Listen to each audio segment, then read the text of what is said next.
Welcome to the Mary Mavis Show, the show that focuses on remarkable results and your personal power. Here is your host, Mary Mavis. So I have an exciting guest on the show today. Glenna Crooks coined the role of NetworkSage when she recognized that her work and life were unnecessarily unmanageable and began a journey of discovery. Glenna has her Ph.D. in Health and Social Sciences. She has been solving tough problems globally for decades as a strategist and trusted counsel to leaders in business and government. As a Reagan Appointee, she was responsible for $70 billion in health programs. As Global VP at Merck, she tripled vaccine sales to more than $1 billion in under 3 years. She is the founder of several companies and foundations and is a fellow at Penn's Center for Neuroscience and Society and at Drexel's Center for Population Health and Community Involvement. She's received a number of awards, including being named a Disruptive Woman to Watch. She is the author of 6 books, including the one that we're going to talk about today, the NetworkSage, and is getting ready to publish a cookbook later this year. She's a Zen artist, donating her works to support children's special needs. Today, you'll hear how Robert Downey Jr. changed her life, made her company more successful, and how she has helped others do the same. Glenna, welcome to the show. Oh, thank you very much, Mary. I am really looking forward to this discussion today. All right, so take us back to the beginning of your journey and tell us how I've read and worked with the materials in your book, and tell us how you began building this intentional set of 8 networks that will support your life. You know, you talked a little bit about the work that I have done. My clients in the last several decades have been executives in business and officials in governments from around the world. They are talented, educated, committed, and very well resourced. And you know how it is, you work a long day with somebody, you have a long dinner, they have their second glass of wine and they start letting their hair down. Mm-hmm. Well, when they did, they started to tell me something that I found troublesome, which is that they found life too complicated and they wanted to quit. Now, I didn't want them to do that, for one thing. We needed them in the world working because we've got problems to solve. But there was another reason too. They were my friends after all the years we'd worked together. I didn't want them to end a career feeling like a failure. So this was yet another one of the adventures that my clients set me off on. Some of the most interesting things I've done have come because they had something that was a problem for them they wanted to solve. So I went looking for a solution. Now, then I saw the trailer for the first Iron Man movie. I happen to like action flicks and superheroes. And I think that's why I noticed an interview with Robert Downey Jr. in the fashion magazine W. In that interview, he said he had a pit crew of people helping him out. A yoga teacher, a sensei, a psychiatrist. In Time magazine, he said something similar, and that time he added his wife. But he said, I need a pit crew because I am not a Model T, I am a Ferrari. I still remember that day. I must have been in a snarky mood because I thought to myself, you know what? If you're a Ferrari, I'm at least a Maserati. And you're right. It does take a pit crew. Who's mine? And how are they doing? And then, of course, after a while, I thought, I'm on other people's pit crews. How am I doing? Right. Now, I have to tell you the truth. I never had the courage to ask anybody, but I do know that there was times that I let people down. And those times had something in common, which is that the people I was depending on in my pit crews let me down. Well, a little before this, I'd had a consultant helping me to improve my business. And she said, why don't you make a list of everybody that you have to manage in order to have this business? Now, altogether, there were 150 people on that list. Now, we were a small niche firm, so those weren't internal. The bulk of those numbers were my clients or their staff or their bosses or their customers. Sometimes they wanted me to work with, of course, my own accountant and attorney and so on. But I never looked at my personal life. So I put a blank sheet of paper on the kitchen table and I kept track of everybody who was coming in and out of my life. I mean, maybe sometimes a bill arrived and that reminded me, or maybe I saw them running an errand on Saturdays. Well, I finally quit when I think I had about 137 people on the list. By the way, it wasn't complete. It wasn't tax season, so I forgot about my accountant, and it wasn't winter, so I forgot about the guy who plowed the driveway. My first thought when I saw that list was, am I high maintenance or what? And then I realized the dilemma that my clients were facing. You see, my life was, compared to theirs, pretty simple. I wasn't married. A lot of them were. I didn't have children. A lot of them did. My elderly mom was healthy. She didn't need me for anything but fun and love. But a lot of them were starting to worry about grandparents and parents they might have to take care of. I didn't have a dog. I didn't even have a cat. So what I acquired was a whole new sensitivity to the challenges that they must be facing too. Now, I organized that list. I mean, after all, a list is better than nothing, but it's not a great management tool. So having come from government and industry, I used an org chart. And I started experimenting for myself with what went well together. How did people group and why were they important and what function did they serve in my life? Now, by the way, I lived with that org chart for over a year before I came to the realization that I was not a person with multiple operating divisions reporting to me. I was an individual who had more than 137 direct reports, which, of course, also drove home the point about how difficult this was to manage. Now, but I did find ways to do that, and my life improved. My business income went up. I had more time to spend in the garden, which is where I do some of my best thinking. I had more time for friends, and I got healthier, which is, I think, what triggered people to notice and ask what I was doing. So I told them, they tried it, and it worked for them. That's when I realized that this was not just a one-off. It wasn't just idiosyncratic to me, but there was something here that could be valuable for other people. That led me into a decade of really deep ethnographic research with people, hundreds of people, ranging in age from 7 to 87, kind of standing in the middle of their lives and looking all around them 360 degrees to see who was in their life and how did they feel about that. And once they had some sense of who was in their life, what did they do with that information to make their lives better and more satisfying along whatever dimension that was? So it's not just that you had 137 people, but that you had 137 people you had to engage with, take care of, and you mentioned you're on probably, I don't know how many people's chart, but you have those relationships as well, and so what did you find were the keys to managing? I did my chart, and one of the things, I did my chart.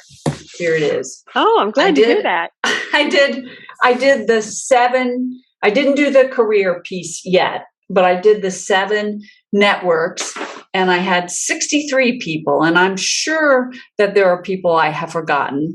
And what I noticed is some roles that I really need, I don't have. So, I have some people to support me in certain aspects of my life, but in other places there are holes where, you think, wow, I don't really have that network really developed. That is true of everyone. And that's part of the value here. So, what has evolved over these years is a very simple 3-step process. The first step is to become aware of all of the people in your various networks. And one of the things you might have found, by the way, is that you might have one person who appears in more than one network. Exactly. Yes. And that sometimes is useful information for planning. Which we can talk about later if you would like to, but let's go through the steps. So the first step is to become aware. Part of the value of what I've done in the book and what I intend to do in an app that I'm developing is to remind you. So to give you the prompt so that we aid your recall. You see, in my research, what I found is unless you add recall, it will take people a minimum of 8 hours to develop that list. And they'll only be about 55% correct. When people are out of sight, they're out of mind, just like my accountant when it wasn't tax season. So the first step is to become aware. Even that step can be very, very powerful by showing you who might be missing. And by the way, there are patterns that I have seen in my research. If I were talking to you as a young man, I don't know if you have a son, but if you have an adulting son, I would expect that he might not have a physician or a dentist, because young men tend to have gaps in their networks there. On the other hand, 70% of adult Americans do not have an up-to-date will, which means that what I call their home and personal affairs network is not optimal because they don't have a lawyer. Or if they do, they don't have the right one. Because if you had a good lawyer, they would check in with you every 3 years to make sure nothing had changed in your life that would require you update your will. So that's another pattern that even at this level, you can see for yourself, or I can coach somebody about. Right. Now, the next thing then is to develop some clarity about what it is you want and need from the people in your network. So, everybody in the therapy and human relations world will remind us that nobody, including those who love us the most, are mind readers. So we've got to tell them what it is we want. Now, when I talk about this, I mean directional. I don't mean smart goals for how your 15-year-old daughter will make the varsity cheerleading squad by the time she's a junior in high school. I don't mean that. I mean directionally that your children will grow up to be healthy, well educated, and culturated into your traditions, and launched well into the adult world. That's what I mean about directionally so. Now then, when you know that, you can talk to people and transform your life accordingly. Now, I will tell you here that I make a major departure from the work of Stephen Covey, who, by the way, I admire quite a lot. In fact, I did 7 Habits of Highly Effective People with Covey himself twice. The man is a genius, okay? But if you recall the first habit, it's to begin with the end in mind. Right. And my research suggests that you not do that. That what you do is take stock of where you are, which, by the way, is very much what we do in a corporation when we're thinking about strategic planning. Where are we now? And here's why. If you ask talented, energetic, committed, mission-driven people about what they would like to accomplish in their life, I guarantee you that they will add to their already busy and overloaded to-do list. When in fact, for them to achieve the best and highest that they can in any aspect of their life might mean that they cut back somewhere rather than that they add. So, and in fact, that's been the case in the research that I've done. Every single person who does this exercise cleans house first, metaphorically speaking, although some cases literally, really opens up the bandwidth that they have by clearing out the people that just aren't working for them anymore, or causing conflict, or are getting in the way of the important things that they want to do, even if they're quite nice, as they do. So what you're saying, I think, is that as you look at the networks that support you, stay grounded in what your current state is. Like, what is your current life reality? What is your current work reality? Because that's an important one. It's a career network. Rather than try to project where you're going to be and then try to fit your network to that work. Is that what you're saying? Well, it's a little bit of both. What I'm saying is start with where you are now.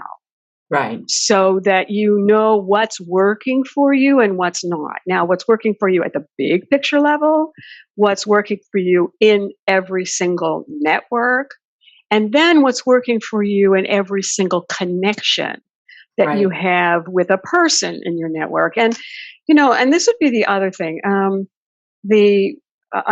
lot of the people who talked to me early on thought that the problem was their job or their boss or their spouse. Right. What turned out to be is that the problem wasn't there. The problem was somewhere else.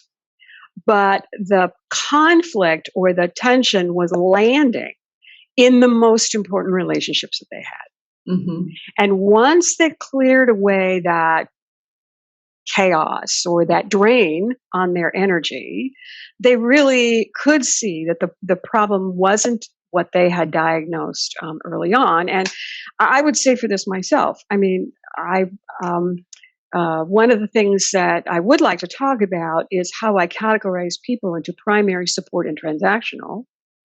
Because one of my observations, once I could make that distinction, was how much I would go out into the world every day and give the best of myself away to people who were not that meaningful to me. But then I would come home, be with the people that I loved and cared about the most, including me, and have nothing left. Right. So besides making the distinction about the networks, I also make a distinction about the various types of people in your life. The primary are the ones who are the most important.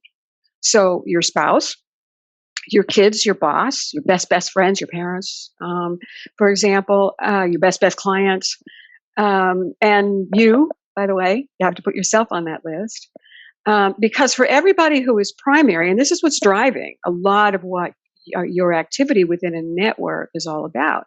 For everyone who's primary, you have certain intentions. I want to be healthy. I want to be happy. I want to be efficient.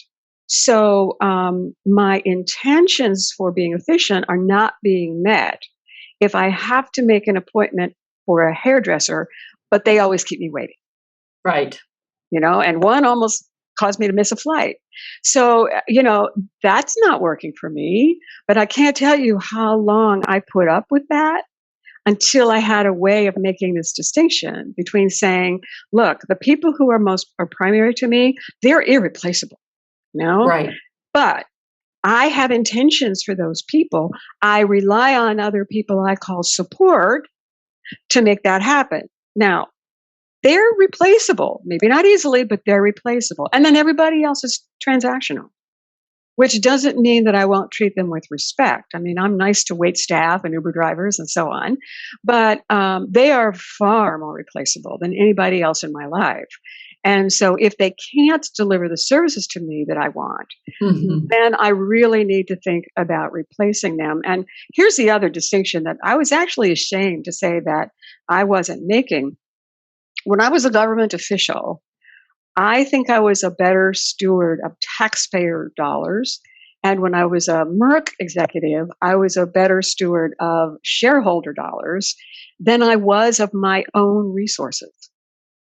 So there were people that I might call vendors, like lawyers and accountants, who were providing me with a service. If the service they gave to me as a person, they had done to me as an executive or a government official, I'd have fired them in a heartbeat. Right. But as an individual, I let them get away for a long time before I really used this approach to rethink about how to reshape my life. I think also, just as we think about it from the personal network, so one of the networks is family, and then social and community is another network. And I found that I had the most people in those networks. I actually had more social and community people than I have family. But everybody's not equal within those either. And yet you might feel like you have to spend the time with people because they're in that network and because they ask. So it's not just your financial resources, but your very critical resource of time. And that's one of the things I'm looking at as I look at my map. And the other thing I'm looking at is how much I appreciate some of the people who are they're not primary in the sense, but, for example, my handyman is a very important support person. And I know he knows I appreciate him, but just thinking about how critical that support is to me being freed from worrying about my house. And if you don't have that, so that would be, I have that covered. I have the taking care of my house covered with really good people. But if you don't, and you're a young couple and you have, big jobs or challenging or complex jobs, and you have a couple of kids who are in school and in sports and all of that, and you don't have people who you rely on to take care of your home, that's a challenge. That could be an insight. It was not an insight I had while I was writing my book. So it's not in the book, but it's an insight that came later. It's only now in retrospect that I realize that the biggest career setbacks in my life came from being a homeowner. Uh-huh. Now, when I say that to people, they wonder why. Well, and here's why. When you go to buy a home, everybody talks to you about the money.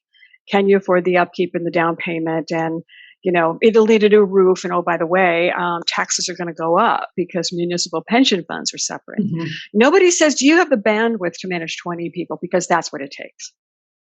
And Right. If you renovate, add 10, which I did several times.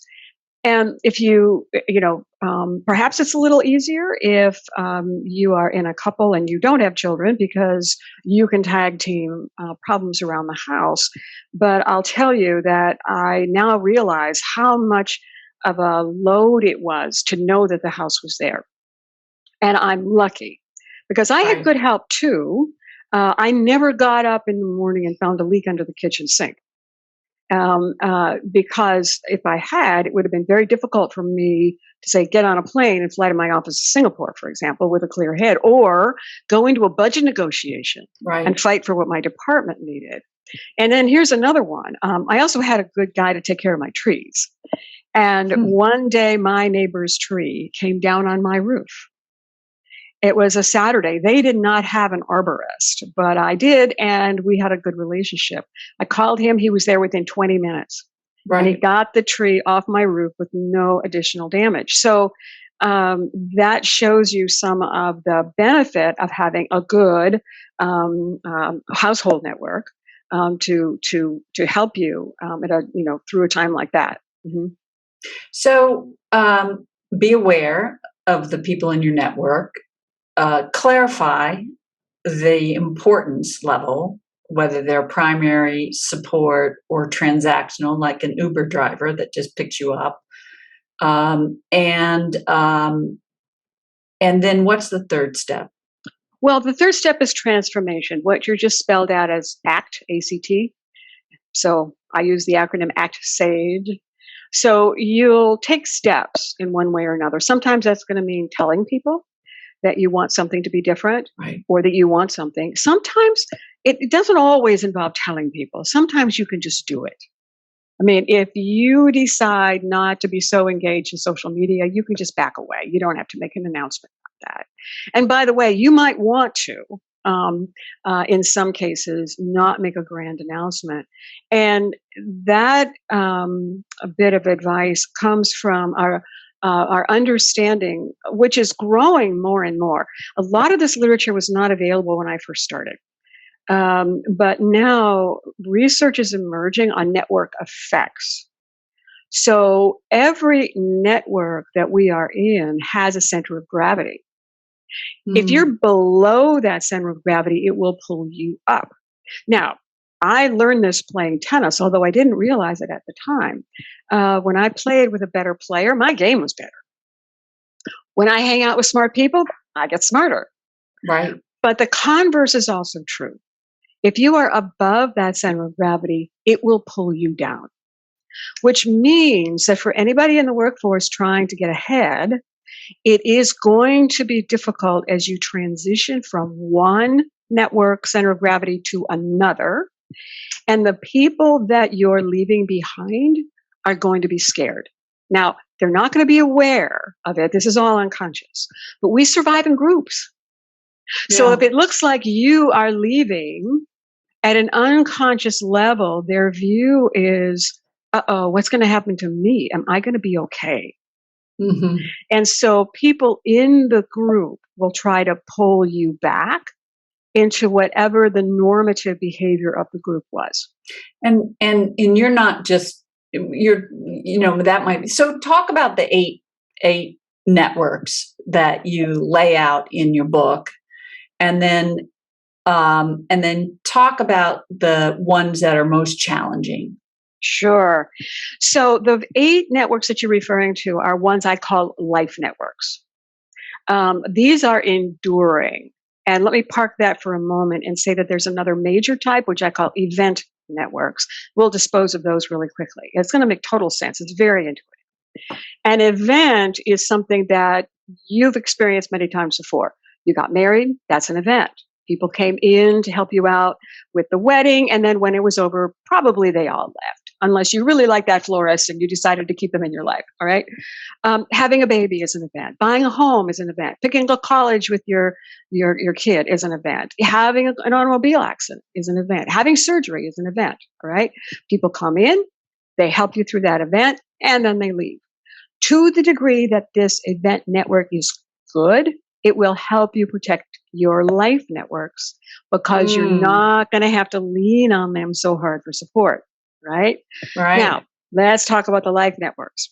Because to the degree your life networks are robust, your event networks are going to go better too. And chances are in your life network is somebody you need for that event network, all right? So they're going to be a good source of referral. So of the 8 life networks, I divide them into 2 groups.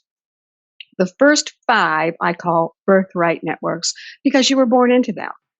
Your parents created them for you, and those people who have kids create them for their kids. So, and remember totally intuitively. First, a family network. Second, a health and vitality network. Third, an education and enrichment network. Fourth, a spiritual network. And 5th, a social and community network. Now, each one of those has subgroups, and we could talk about any of those if you would like when I'm finished with this overview. Then you mature into 3 more networks I call coming of age networks. Now, the first one is a career network, which is usually the place we think about networking, but in fact, networking works in every network. The second is the home and personal affairs network. We've already talked some about that. And the third one is a ghost network. Now, I never went looking for ghosts, but they kept showing up. So ghosts are people who used to be in your life who are no longer. Maybe they moved away, maybe they passed away, your paths diverged, you lost touch. I mean, I've tried to find my college roommate, I can't. Right. Know? Right. Now, there are a couple of types that emerge in my research. The first type I call friendly. These were the people who loved you and you knew it. When you friendly ghosts. Friendly ghost. Yeah. They loved you. For me, it's a paternal grandfather. He died when I was 4. I don't really remember what he looks like except for family photos, but boy, I sure remember how good it felt to sit in his lap. Yeah. When I have a bad day, he's the one I should think about. Now, unfortunately, when I have a bad day, and I know when other people do too, we think about the ones I call hungry ghost.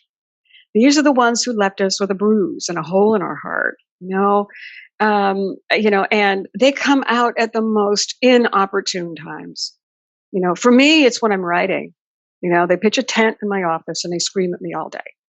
Who cares what you have to think? And now they're going to know you're stupid, right? Right. And when we have these and I call them hungry because we could not satisfy them then, and we cannot satisfy them now. But I will tell you, we are still trying. Right. Not with them because they're not here, but with people or in situations to remind us of them. And so these times when we have these absolutely inexplicable outbursts of reaction, you can pretty much guess that there's a hungry ghost there somewhere that needs to be dealt with. Now, another type has emerged. I'll mention the third, and that's role models. And this came from somebody who said, I would like to put Oprah in my network. Can I do that? And I said, of course you can. These are your networks. You can do whatever you want. And the, and the value of having Oprah in your network is that she's got a pretty high center of gravity. Right. And so in that sense, you are deliberately aligning yourself with somebody who has the characteristics or the qualities that you like. Now, other people have created other categories. One teacher has a category she calls worry ghost. Mm-hmm. And these were children who she knows has a tough time at home. And even though they're not in her classroom anymore, she worries about them. So she parks them there. Mm-hmm. So those all together are the 8 networks. Now, those first 5, those birthright networks, you start changing those right from the time you're little. You tell your mom and dad which babysitters you like or which play dates you want. And you change them then. You're changing yours. Everybody's changing theirs all the time. People are moving in and they're moving out. You will never outgrow the types of support that those networks give you. You will need that for the rest of your life. And the other 3? The other 3, I thought a lot about the career network. Do you need that network for the rest of your life? I think you do for some reasons. Even if you're not in the workforce, your workplace is an important place for you to meet people that you grow to like and be with, even socially outside the workforce. And then, of course, wherever you live, including in an assisted living facility, if that's where you choose to go in your later years, you will be dealing with people who support that part of your life. And then finally, the personal affairs part of that network is vitally important. Yeah. The consequences of making a mistake when it comes to legal and financial matters in this country today, in this era, are really pretty grave. So you need to have robust help there forever.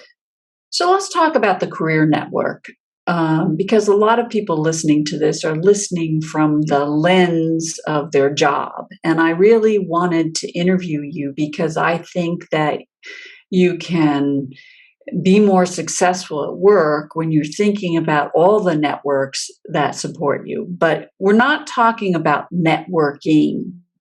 We're not talking about handshaking and introductions. What we're talking about is the people that you have interactions with, relationships with, who they're a part of your network. So how does someone use this way of thinking about their network when they're sort of middle way in their career? What's the value of going through and not just saying, who do I need to meet, but who's in my network already? Yeah, this is valuable at any stage of a career, but I think it's particularly valuable when people are at those inflection points. Yes. In like middle career and they're thinking about the next big thrust of what they'd like to do. So I'm going to talk about the career network, but then I'd also like to talk about the other 7 and how they impinge on the career network. Perfect. Okay? So every one of the networks has been stressed by the pandemic. Right. The career network is one that I think is going to see some of the longest term reverberations of what that stress has been. And it's actually because we've not confronted well enough the fact that our org charts are not telling us the truth about our jobs. We no longer work in the narrow hierarchies with a boss and maybe a couple of subordinates. We are working with people layers above us on the chart, layers below us on the chart, and laterally, not only with colleagues who are important to the operational aspects of our job, whether it's marketing, so I work with sales, or it's marketing, but I work with manufacturing. It's also those staff level offices in policy and finance and legal and so on. Right. And across the globe. And across the globe, multiple time zones, multiple languages. I come from biopharma, and so we've got multiple and sometimes contradictory regulatory requirements. And then add to that, we've got 5 generations in the workplace. We now have more women in the workplace. So from a gender perspective, we're a little bit more equalized than we've been at least when I started my career. But then, of course, now we have people questioning the nature of gender altogether. So and by the way, we're expected to be immediately responsive. And the asynchronous ways in which we communicate through email and text and Slack and Teams and all of those other platforms mean that we could easily be working 24/7. And we know that that is not good. It is not healthy. And particularly for those of us who are knowledge workers, the human brain was not built to work that hard that long. So it is a neurological, there's a neurological barrier to doing that. And there's one more that we haven't talked about yet. If you've heard the term Dunbar's number, you know that it's 150. That is the number of connections that we can manage well. Now, by that, it means we might not know their name, but we know basically who they are. We know if they're trustworthy. Will they loan us money? If we loan them money, will they pay it back? Will they keep a secret? Right. Now, I've seen people manage more than 150 and do it quite well. But the number's not unlimited. And the problem is when we get into any sort of hyper stressful situation, like we're up all night with a sick child, or our company is merging with another and we're not sure about the security of our job, our ability to manage those numbers goes down. By the way, companies that have more than 150 employees have more sick days. Amish communities in this country, when they reach 150, they split into 2. Because at that point in time, mutual collaboration goes down. So the value of just taking your career network and mapping that in your career network is pretty substantial. And in fact, let me tell you about a project that I did. There was people can keep this in mind if they're a manager and they're competing for more resources. One of my clients was the vice president of federal and state government affairs and policy and the company's foundation for a big biopharma company. He had been trying for 3 years to get 1 additional headcount, but not succeeding. I came in and we mapped the job that his people did, each one of them separately. Who did they have to work with in the Congress or in the State House, and say, in the administration of the governor's offices, with the patient interest groups, with the trade associations of the industry, and so on. And then I sat down with him and the CEO, and in 30 minutes, we had him 8 additional headcount. Now, what I'll also say is that one of his staff decided that she wanted to move from Washington, D.C. back to her home state and to do a state government affairs job. And a different biopharma company had a job open. She took her map to that job and they hired her on the spot. Because she could show she had relationships with, was connected into this spectrum of people that they cared about. And a lot of her, you're right about that. A lot of her relationships were at the federal level. She was going to have to develop those at the state level when she went back home. But what it showed them is her capacity to think that way. Yes. And as I tell so many people, particularly at this mid-career level, the only thing that is not commoditizable are your relationships with another person. Right. Anything else can become a product, an idea. Anything else can be commoditized. They cannot commoditize it. They cannot replicate who you are. So to the degree that you can show that, in the sort of career connections that you have, even if that's in your company, so that it's very clear that you have a breadth of connections and reputation and so on. Broadly speaking, is a powerful message to send for any next step that you want to take. Or to see what the reality is of your network. So Yes. if you said what you were saying, it's not about having a goal. You don't put people in the network that are not really in the network. So you might find that, I could imagine, and I have clients who are very focused in on the company they're working with, and they haven't really built their external network. And I've had clients that has been the case, and then they are asked to transition out of the company and they don't have a network out there. So seeing who's in your network and whether they're primary support or transactional. So you could have 150 people, but you can't have 150 primary. Right. And take care of those relationships. Yeah, the literature says that people, round numbers, probably only have about a dozen who are primary. Okay. And then there's like another 24 who are like the next rung out. Mm-hmm. But there's something else too, and I don't have any evidence about this, although it would be pretty easy to get if we wanted to do some research about this. People have suggested to me that women in, and now we're talking biopharma because that's the sector in which I do the most work, have more direct reports than men in their companies. And I was talking to a group of my advisors once, and there was an attorney in the room who had happened to be a general counsel at a big pharma company. And when I said that, he said, well, of course. He said, everybody knows that women are better at managing people than men are. I looked at him with steely eyes, and I said, in other words, you are guaranteeing that she is never going to go through the glass ceiling because she's spending all of her time managing down, not out and not up. Right. And some of my women friends from, just socially as we talk about this from biopharma, say they actually hear women bragging about how many direct reports they have, as if it was a badge of honor, as opposed to an immense workload for managing other people in a team.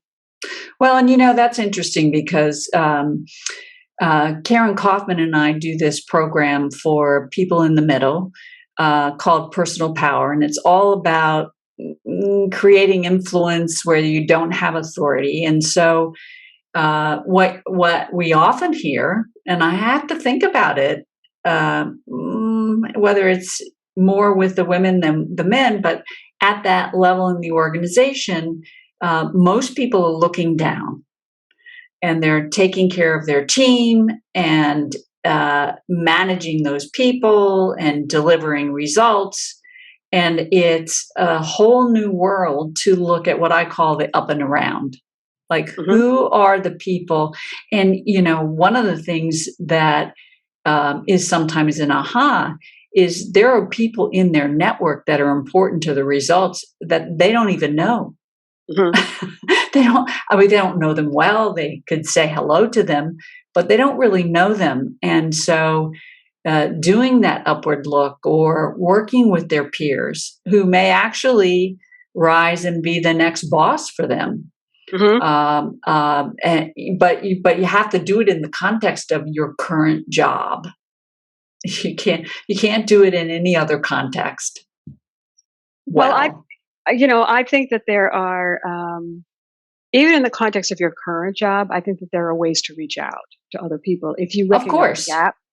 And what I tell people about any one of the essential services that they need is you really need to have good, solid connections, because I guarantee you one of these days something's going to go wrong.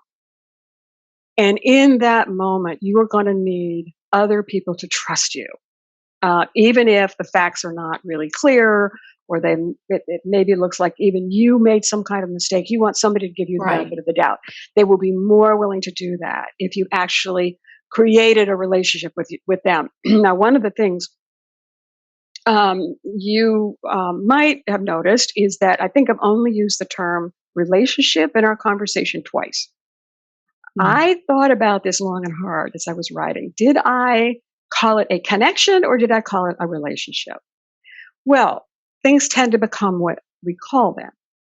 And so, and I kept thinking about, well, what's the difference between a relationship with your spouse, one with your children, one with one with your boss, one with your best friend, one with your dog? I mean, they're different. So what I have chosen to do is try to stay on the side of using the term connection most of the time and only use relationship when I really mean that this is a connection that you are engaged with Right. for a very particular and important reason that you have decided is worth the energy and the effort to put into it, because it is energy and effort, which is why we can't handle more than about Right. 150. Right. Right. Exactly. So, Glenna, let's bring this together in a story. Can you think of someone who was or is mid-career, and they use this concept to really improve their experience? This is one of my favorite stories, and I have to credit this woman for sort of being my alpha customer, because when this worked for her is the first time that I thought, wow, there's really something here. Here's the story. So, yeah, she was mid-career. She was marketing. She top flight performer, had adopted two children as infants, and then as they grew up, it was clear that they had special needs. The older one had Asperger's, and it was very challenging to manage. He would have, now in school age, he was 13 at the time, was starting to have meltdowns at school 3 times a week, and she'd have to leave work and go take care of it. Well, what she did then was what we talked about early on.